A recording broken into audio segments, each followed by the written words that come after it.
기도하시겠습니다.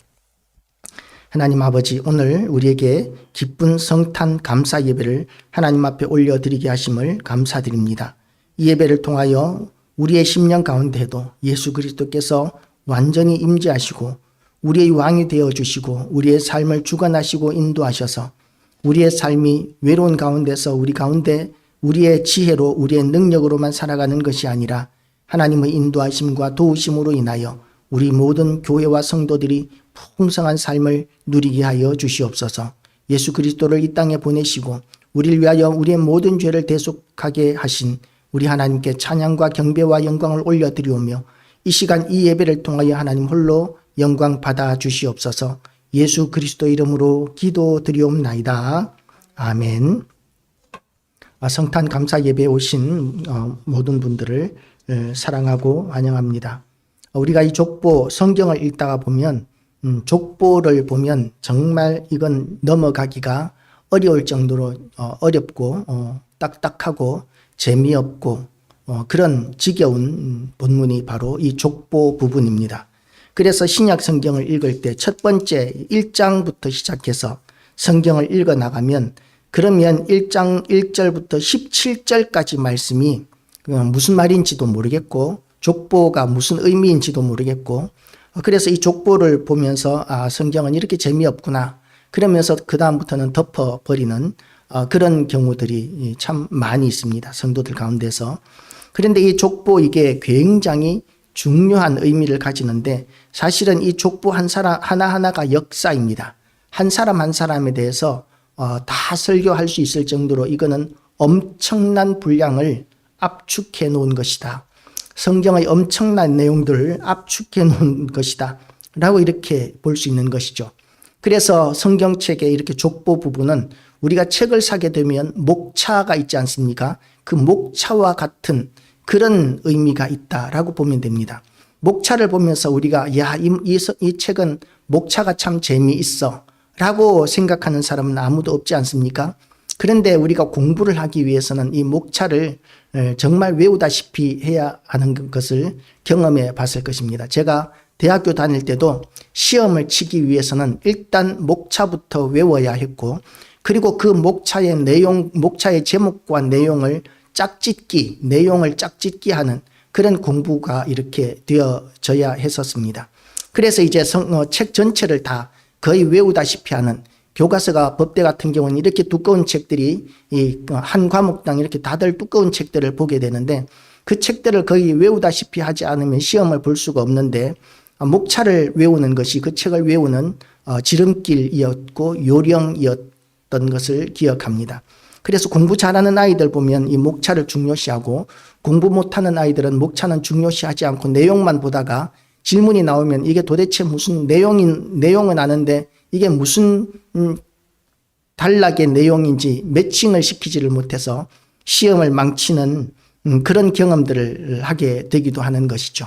그래서 이 목차가 굉장히 중요합니다. 그런데 이 목차의 내용들을 제대로 우리가 알지 못하기 때문에 지겹고 딱딱하고 어려워서 성경 읽기를 포기하게 되는 이런 요인으로 우리가 되기도 하는 것이죠.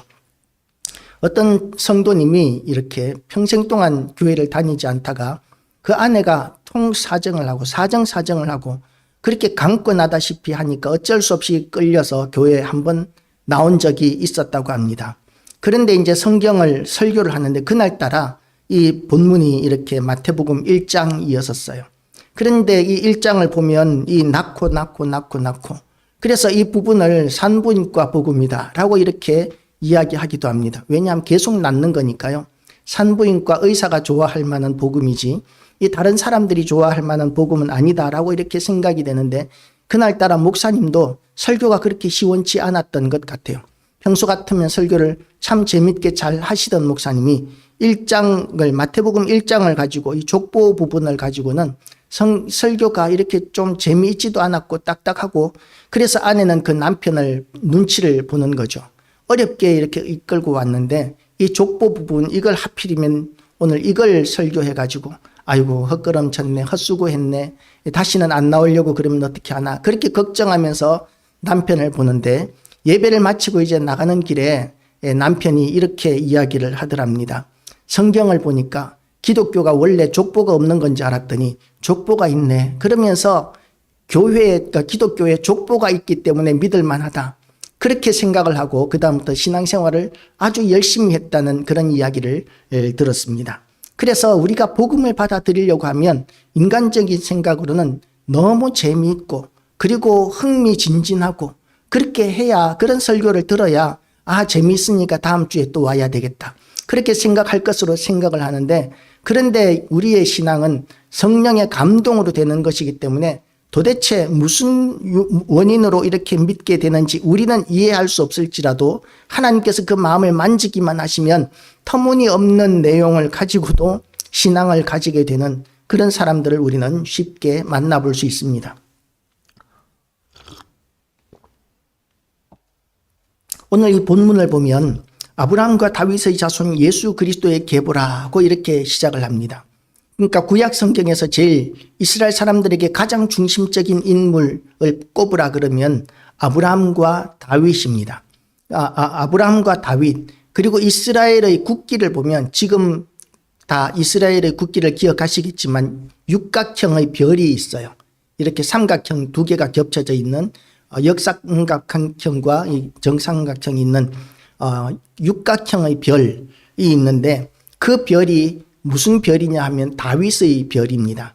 그래서 다윗의 왕국을 가장 위대한 왕국으로 여기고 이스라엘이 그때의 영광을 회복하는 것이 이스라엘 사람들의 꿈이었던 것이죠. 소망이었던 것이죠. 그래서 그런 나라를 다시 이루어질 그런 메시아를 기다렸던 것이 이스라엘 사람이었습니다. 그리고 아브라함은 또 어떤 사람입니까? 복의 근원이었죠.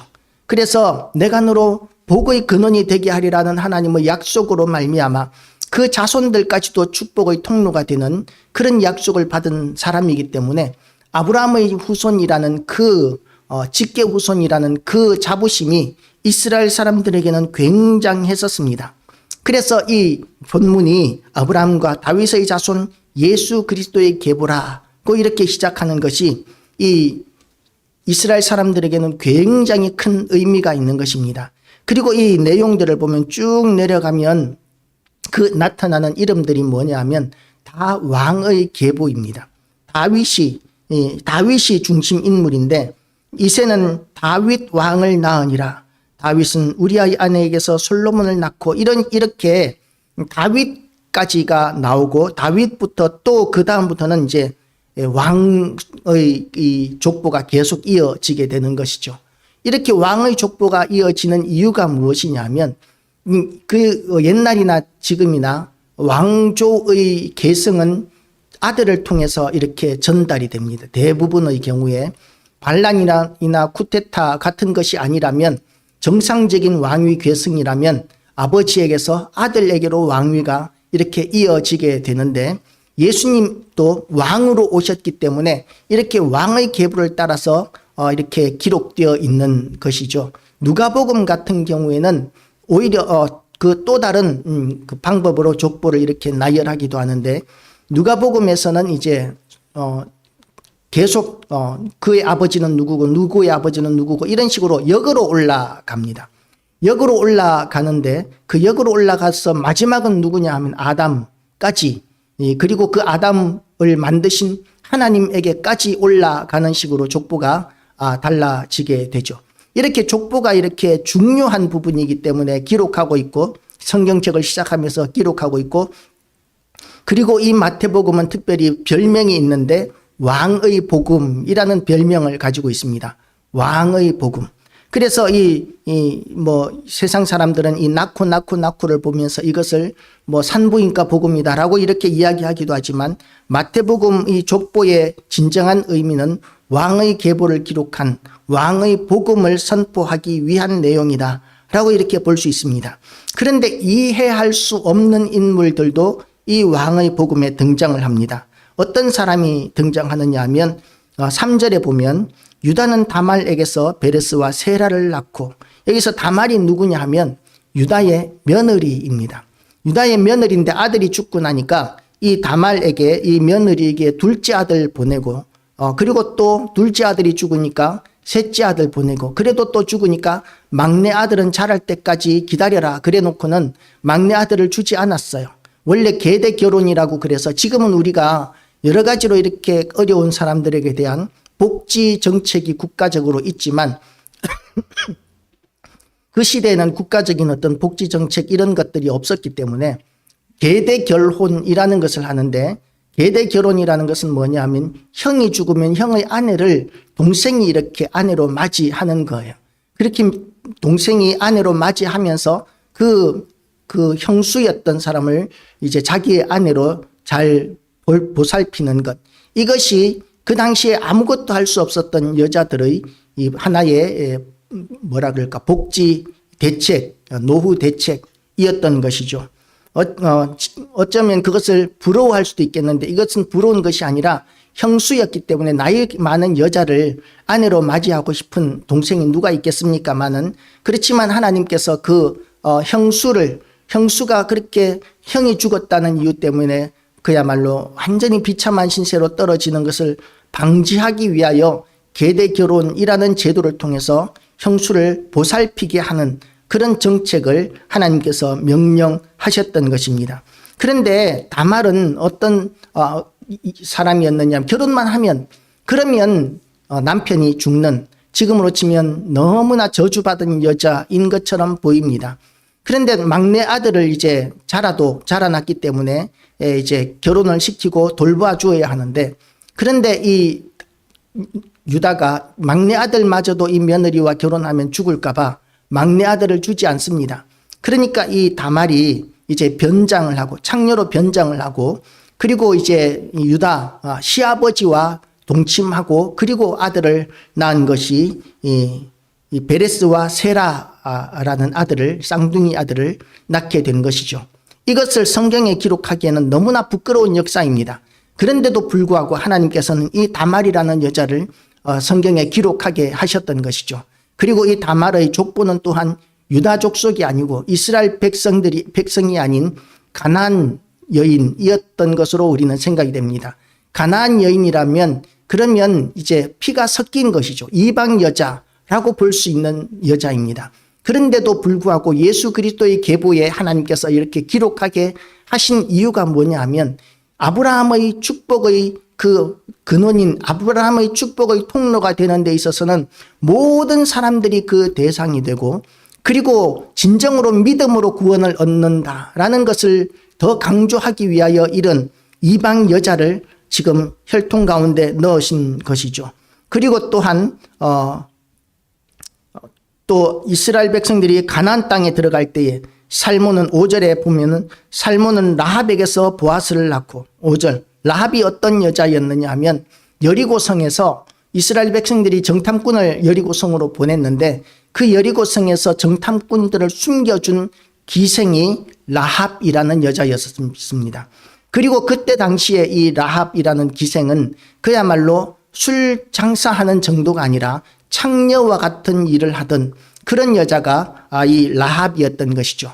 그런데 이 창녀였던 이 라합이라는 여자가 이스라엘 정탐꾼을 숨겨줌으로 말미암아 그 집이 다 구원을 받고, 그리고 이제 이스라엘 남자와 결혼을 합니다. 살몬이라는 남자와 결혼을 하고, 그리고 이제 아들을 낳았는데 보아스라는 아들을 낳습니다. 그리고 이 보아스라는 남자는 또 룻이라는 모압 여자와 결혼을 합니다. 모압 여자는 또 이방 여자예요. 예수님의 혈통에 이렇게 기록되지 말았으면 좋았겠다고 생각할 만한 수치스럽고 부끄러운 이름들이 이렇게 계속해서 등장하는 이유가 뭐냐 하면, 어떤 죄를 지은 사람이든지 간에 예수 그리스도를 믿기만 하면 구원을 얻을 수 있다는 구원의 보편성을 하나님께서 강조하시기 위하여 이런 족보를 기록하게 하신 것이죠. 인간의 역사는 어떠냐 하면 이런 부끄럽고 수치스러운 역사들은 지워버리고 빼버리고 넘어가 버리기도 합니다. 그게 기록되고 자손들에게 읽혀져서 기억되어서 좋을 것이 없는 족보인 것이죠. 그런데 하나님께서 이런 족보들을 전혀 지우지 않고 다 기록하게 하셔서 우리에게 다 알게 하시고 성경을 볼 때마다 읽게 하시고 묵상하게 하시는 이유는 이 수치스러운 이런 모습들이 사실은 우리의 모습이고, 그리고 하나님께서는 그런 수치스러운 모습에도 불구하고 다 우리를 구원하기를 원하신다는, 이런 모습들까지도 구원하기를 원하신다는 하나님의 선하신 그 뜻을 우리에게 보여주시려고 이런 족보까지 다 기록한 것인 줄 알고, 우리의 모든 부끄러운 죄, 어떤 악한 죄가 있다 할지라도, 우리의 어떤 연약하고 부정한 것이 있다 할지라도 우리가 하나님 앞에 나아가서 예수의 이름을 부르면, 예수 그리스도를 믿고 하나님 앞에 나아가기만 하면 하나님께서 우리를 구원하시고 인도하신다는 그 구원의 확신을 확고하게 갖게 하시는 것이 하나님의 선하신 뜻인 줄 알고 우리가 그런 믿음 가지게 되시기를 주님의 이름으로 축복합니다. 이렇게 예수님께서 이제 17절까지 말씀을 보면 이렇게 예수님께서 탄생하신 부분을 이제 기록하고 있어요. 그 16절 말씀부터 15절 말씀 우리가 안 읽었는데 15절부터 읽어보면, 엘리웃은 엘르아사를 낳고 엘르아사는 mattat단을 낳고 mattat는 야곱을 낳고 야곱은 마리아의 남편 요셉을 낳았으니 마리아에게서 그리스도라 칭하는 예수가 나시니라. 그러니까 여태까지 이 예수님의 아버지인 이 요셉의 족보에 대해서 쭉 나오다가 갑자기 요셉의 아내 마리아에게서 그리스도라 하는 예수가 나시니라. 요셉에게서 예수님이 나셨다라고 이야기하지 않습니다. 왜냐하면 예수님은 혈통을 따라서 태어나신 것이 아니라 성령으로 말미암아 잉태하셨기 때문에, 그래서 이 족보가 쭉 내려오면서 사실상 왕의 족보가 기록되어 있지만 그 왕의 족보가 기록된 이유는 예수님이 왕으로 오셨음에 대하여 설명하기 위한 목적인 것이지, 예수님이 이 육신의 혈통을 따라서 이렇게 정상적인 방법으로 태어나신 것이 아니라 성령으로 말미암아 잉태하여 나셨기 때문에 기적적인 방법으로 태어나셨다라는 것이죠. 그래서 어떤 누구의 유전자를 물려받으신 것이 아니라 하나님으로부터 직접 이렇게 마리아의 태중에 잉태되시고 태어나셨다라는 것입니다. 그래서 어떤 사람은 그래요. 그러면 하나님께서 마리아의 난자는 사용하셨을까? 난자도 하나님께서 직접 성령으로 말미암아 창조하셨을 것이다, 이렇게 주장하는 목사님도 있었습니다. 그렇게 예수님은 기적적인 방법으로 이렇게 마리아의 그 태를 사용하셔서 태어나셨습니다. 그리고 그런즉 모든 대수가 아브라함부터 다윗까지 14대요. 다윗부터 바벨론으로 잡혀갈 때까지 14대요. 바벨론으로 잡혀간 후부터 그리스도까지 14대더라. 이렇게 14대, 14대, 14대 이러면서 완전한 예수님의 계보를 이렇게 3단계로 기록하고 있는 것이죠. 그리고 이 예수님의 태어나심은 다 구원에 대한, 예수 그리스도께서 나신 것에 대한 예언을 따라서 미리 하나님께서 약속하신 것을 따라서 이렇게 태어나신 것을 또한 이렇게 성경이 보증해주고 확인해주고 있는 것입니다. 우리가 대통령 선거를 하거나 국회의원 선거를 하면 그러면 공약이라는 것을 발표합니다. 공약이라는 것을 발표하는데, 그런데 그 공약을 보고 책을 만들기도 하고 그러면서 공약을 얼마나 잘 이루었느냐, 거기에 따라서 대통령이 잘했느냐 못했느냐, 국회의원이 얼마나 잘했느냐, 그런 것들을 이제 평가하기도 합니다. 그런데 대부분의 공약이 이 선거할 때는 다들 이렇게 휘황찬란한 공약들을 하지만, 그러나 실질적으로 그 재임 기간 중에 그 공약을 제대로 다 성취하는 지도자는 거의 없습니다. 그냥 당선되기 위하여 국민들이 좋아할 만한 말들은 전부 다 이렇게 다 나열하지만 제대로 이루어질 수 있는 현실적인 그런 공약들은 많지 않은 것이죠. 그런데 하나님은 어떤 분이시냐 하면 하나님은 전능하신 하나님이십니다. 그래서 하나님께서 말씀하신 것은 그대로 다 이루어지는 것이죠. 그래서 하나님께서 예수 그리스도의 탄생을 통해서 보여주신 것이 뭐냐 하면 처녀의 몸에서 태어나게 하시는 동정녀 탄생에 대한 하나님의 약속을 이루어 주신 것입니다. 이사야서에 말씀하신 그런 또 시편이나 다른 요엘서나 이런 예수 그리스도에 대한 수많은 예언들이 구약에 기록되어 있는데, 그 구약의 예언들은 인간의 상식적인 눈으로 보면 절대로 이루어질 수 없는 공약이었습니다. 그런데 하나님께서는 성령으로 말미암아 마리아의 몸에 예수 그리스도께서 잉태하게 하시고, 그리고 이제 예수님이 태어나게 하심으로 말미암아 하나님께서 약속하신 것은 그대로 이루어지게 된다라는 것을 보여주셨던 것이죠. 예수 그리스도의 나심은 이러하니라. 18절입니다. 그의 어머니 마리아가 요셉과 약혼하고 동거하기 전에 성령으로 잉태된 것이 나타났더니, 그러니까 이 마리아와 그 요셉은 약혼 기간이었어요. 약혼 기간에는 이 부모님 집에서 같이 살게 되는데, 그런데 부모님 집에 같이 살면서도 한 1년 정도 약혼 기간이 있는데, 그 기간 동안은 두 사람이 순결을 지켜야만 합니다. 그래서 그 기간에 어떤 합방을 한다든지 이런 것은 그 시대에 있을 수 없는 일이었던 것이죠. 그런데 합방하지도 않았는데 마리아가 잉태하였습니다. 그러면 그 시대의 기준으로 보면 마리아는 돌에 맞아 죽어야 하는 아주 나쁜 죄를 저지른 여자가 된 것이죠. 그래서 이 요셉은 어떻게 합니까? 그 남편 요셉은 의로운 사람이라 그를 드러내지 아니하고 가만히 끊고자 하여. 가만히 끊는 것, 이것은 뭘 의미하느냐 하면 마리아를 자기가 가만히 버리겠다는 거예요. 가만히 버리면 어떤 결과가 나타나느냐 하면 요셉이 나쁜 사람이 되는 거예요. 마리아가 이제 잉태했는데도 불구하고 약혼 기간 중에 파혼해버린다면 그것은 이제 요셉이 나쁜 사람이 되어버리고 동네 사람들의 손가락질을 받게 됩니다.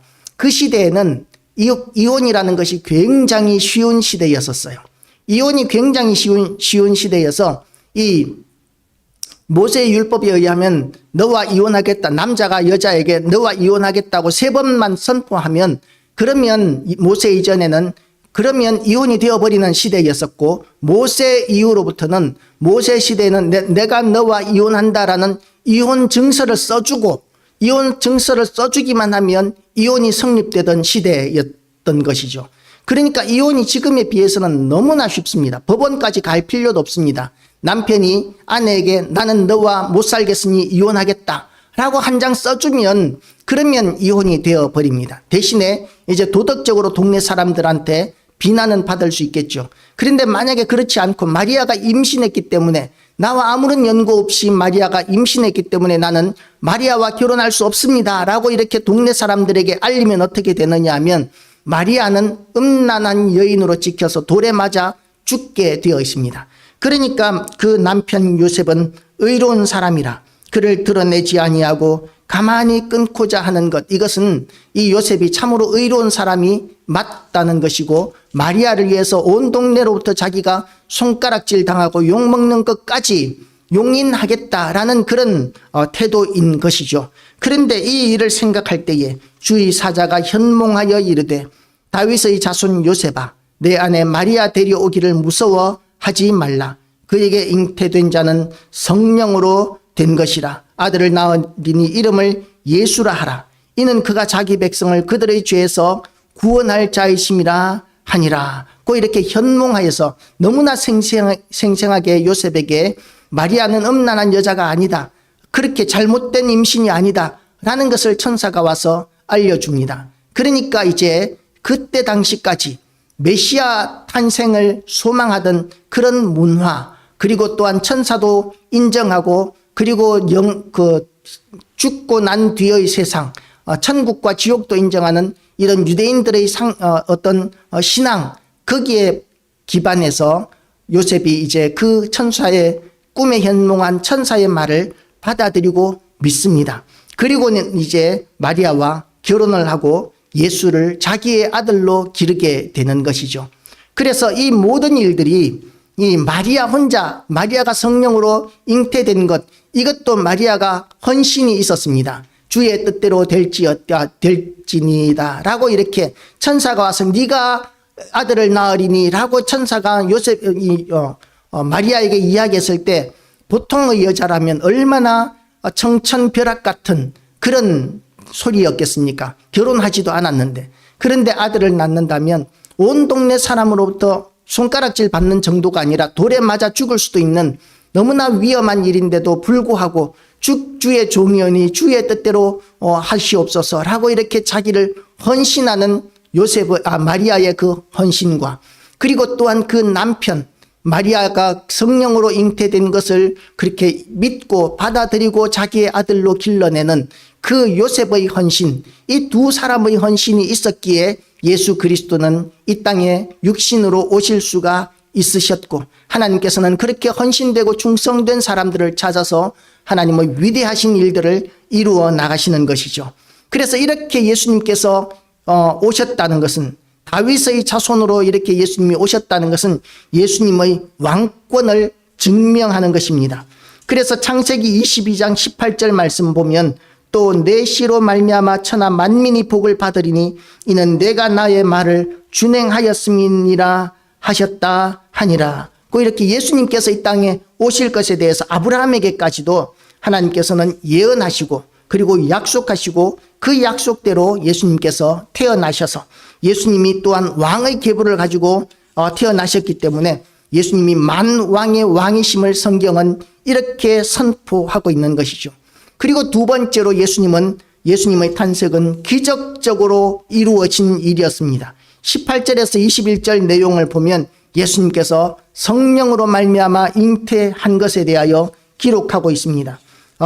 마리아는 처녀였는데도 불구하고 그렇게 성령으로 말미암아 잉태되었고, 그리고 이제 예수님이 마리아를 통하여 태어나신 그 일들을 보면서 우리는 마리아와 같은 헌신, 요셉과 같은 그런 헌신을 우리는 본받을 필요가 있습니다.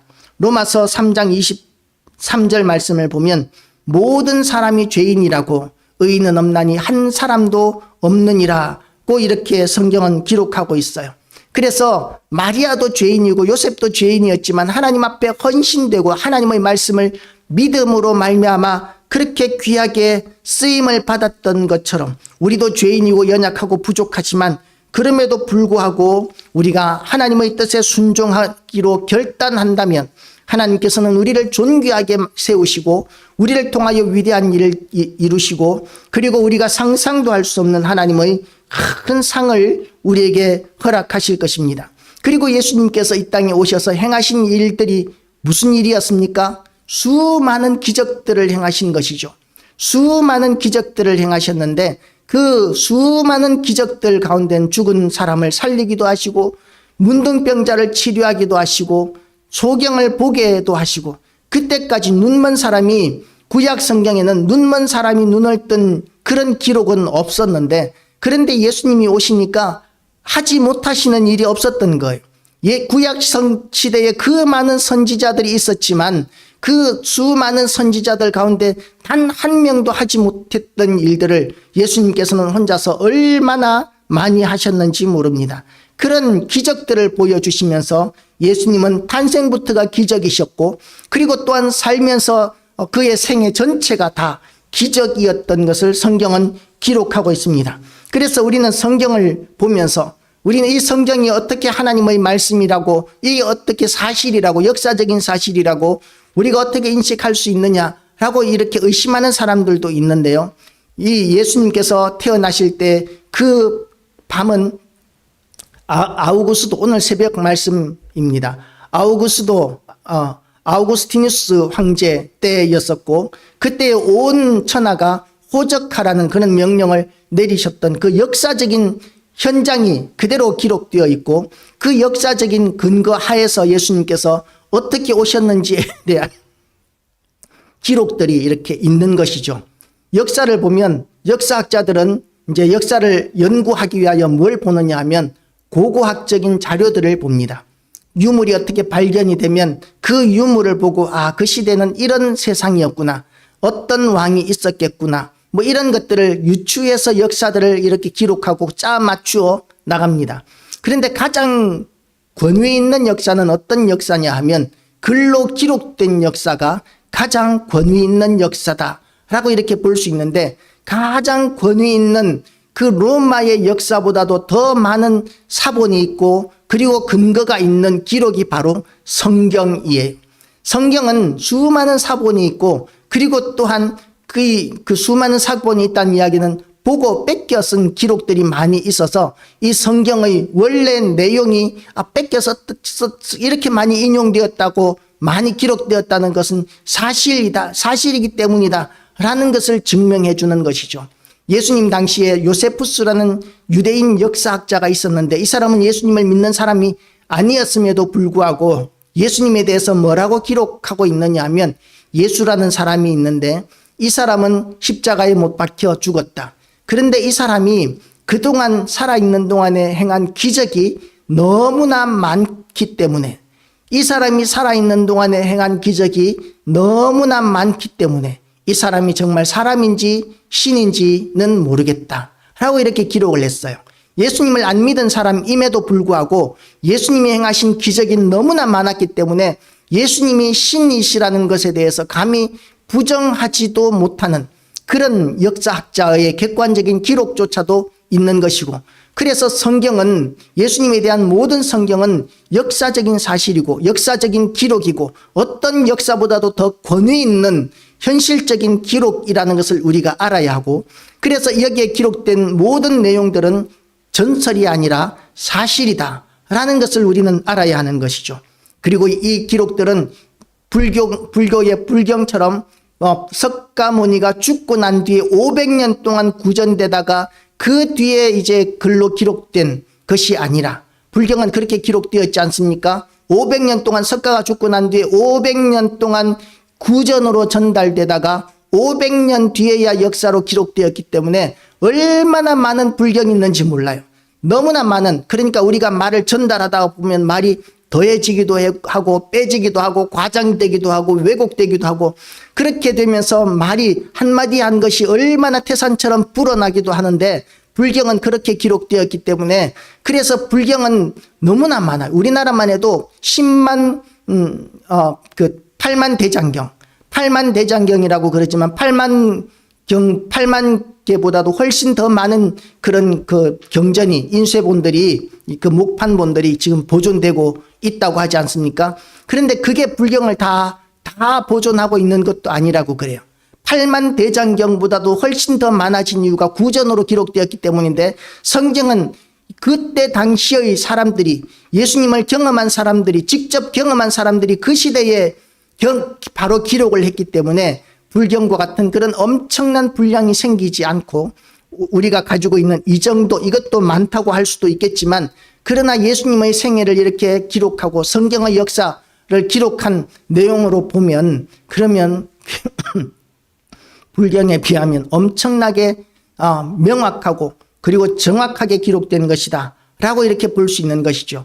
그래서 성경에 기록된 모든 말씀들을 우리는 역사적인 사실로 받아들여야 합니다. 이것은 객관적인 학자의 관점으로 봤을 때 우리가 받아들여야 한다는 것이고 신앙적인 차원 정도가 아니에요. 그런데도 불구하고 성경이기 때문에 맹목적으로 거부하고 부인하는 것은 그 인간의 마음속에 있는 완고함과 완악함 때문에, 그래서 우리가 성경을 받아들이지 않고 믿지 않는 그런 일들이 나타나고 있는 것입니다.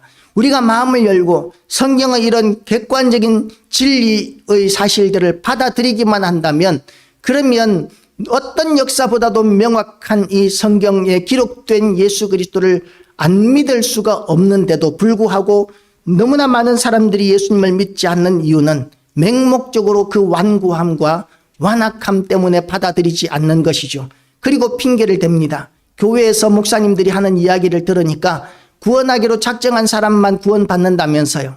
그래서 내가 구원받기로 작정되지 않았기 때문에, 하나님께서는 나를 선택하지 않았기 때문에 내가 못 믿는 거 아닙니까? 라고 이렇게 핑계대는 사람도 있는데요. 그렇지 않습니다. 우리에게 이렇게 복음이 선포되었고 믿을 수 있는 기회가 있었는데도 불구하고 믿지 않은 자신의 그 완고하고 완악함, 그 고집에 대한 책임은 본인이 져야 되는 것이죠. 자기가 믿기로 결단하기만 하면 하나님께서 어떻게 작정하셨는지와 상관없이, 그건 우리가 모르지 않습니까? 나를 구원하기로 작정하셨는지 안 하셨는지는 모르지만 내가 예수 그리스도를 믿기만 하면 100% 우리가 구원받는다는 사실만큼은 명확하게 성경은 기록하고 있습니다. 그래서 믿지 않는 자들에게 대해서 하나님께서 작정하지 않으셨다 라고 이렇게 핑계 댈 수가 없어요. 왜냐하면 믿고 안 믿고의 선택권은 우리에게 있기 때문에 그렇습니다. 우리가 선택하기에 달려 있습니다. 믿기로 결단하는 것이 얼마나 중요한지 모릅니다. 믿기로 결단하시고 우리의 이 자리에 있는 우리가 얼마나 복된 사람들인지 하나님께 찬양과 경배와 영광을 올려드립니다. 이렇게 하나님께서 우리를 구원하시고 우리가 믿게 하시고 그리고 또한 이렇게 하나님의 예언이 온전히 성취되는 것을 우리에게 보게 하시면서 우리가 얼마나 큰 은혜를 받은 존재인지를 하나님께서는 알기를 원하시는 거예요. 우리를 구원하시기 위해서 예수님께서 어떻게 살아가셨는지를 우리는 알고 있습니다. 그리고 하나님 예수님께서 승천하시기 전에 하나님 보좌 우편으로 올라가시기 전에 우리에게 명령하신 그 사명을 우리가 왜 감당해야 되는지도 예수님께서 이 땅을 어떻게 살아가셨는지를 보면서 우리는 인식하게 되는 것이죠. 우리를 구원하시기 위하여 이 땅에 오셔서 온갖 고난을 다 겪으시면서 십자가에 못 박혀 죽으시면서까지 우리를 구원하셨는데 그렇게 구원하신 우리를 천국으로 바로 데려가시지 않으시고 이 땅에 아직 남겨두신 이유가 우리를 통하여 이루실 사명, 하나님의 뜻이 있으시기 때문이고 우리가 존재하는 이유가 그 사명을 감당하기 위함이라는 것을 우리는 성경을 보면서 깨달아야 할 것입니다. 하나님께서 예수 그리스도를 이 땅에 보내시는 너무나 위대한 사랑을 보여주셨는데 우리도 그 하나님을 더 많이 알아가시고 사랑하시기를 축복합니다. 그리고 하나님의 선하신 뜻을 이루어 드리기 위하여 우리가 더 기도하고 헌신하고 충성하기로 결단하는 성탄절 예배가 되시기를 주님의 이름으로 축복합니다. 기도하시겠습니다. 하나님 아버지, 이 오늘 우리가 읽은 이 본문의 말씀이 우리에게 얼마나 큰 은혜가 되고 감사할 제목이 되는지 말로 다 할 수 없음을 우리가 이 본문을 읽으면서 배웠습니다. 왕으로 오신 예수 그리스도께서 얼마나 낮은 자리에 오시고 그렇게 낮은 자리까지 오신 이유가 예수님이 너무 높은 곳에 계시기 때문에 우리는 감히 다가갈 수 없다고 이야기할 수 있는 사람이 단 한 사람도 없게 하시려고 예수님께서는 지극히 낮은 곳에 오셔서 누구든지 예수님께 나아오는 사람들을 받아주시고 용납하시고 품어 주심을 아버지 우리에게 깨닫게 하여 주심을 감사드립니다. 이제 그 크신 사랑의 구원의 길을 우리가 알았사오니 우리가 이 땅에 아직 존재하는 동안에 하나님을 찬양하고 예배할 뿐만 아니라 또한 우리가 또 다른 하나님을 알지 못하는 자들에게 복음을 전함으로 인하여 하나님의 선하신 뜻이 이루어지고 그들이 또한 구원을 얻고 영생을 얻어서 아버지여 다음 세대가 또한 일어나는 그런 교회의 역사들을 우리가 계속 써 나갈 수 있게 하여 주시옵소서. 오늘도 예수 그리스도의 피값으로 사신 우리 행복한 교회를 통하여 하나님의 뜻을 이루어 주시기를 원하옵고 하나님께서 또한 이 교회를 통하여 아버지의 뜻이 온 세상 가운데 이루어지는 사명을 잘 감당하게 하시기 위하여 하나님 아버지 우리에게 준비된 일꾼들을 속히 보내주시되 많이 보내어 주시옵소서. 교회가 속히 부흥하게 하여 주시옵시고 이 우리 교회를 통해서 복음이 온 천하의 아버지여 강력하게 선포되어지게 하여 주시옵소서. 오늘도 이곳에 참석하지 못한 우리 성도님들도 하나님께서 붙들어 주시고 인도하여 주시기를 원하옵고 예수 그리스도 이름으로 기도드리옵나이다. 아멘.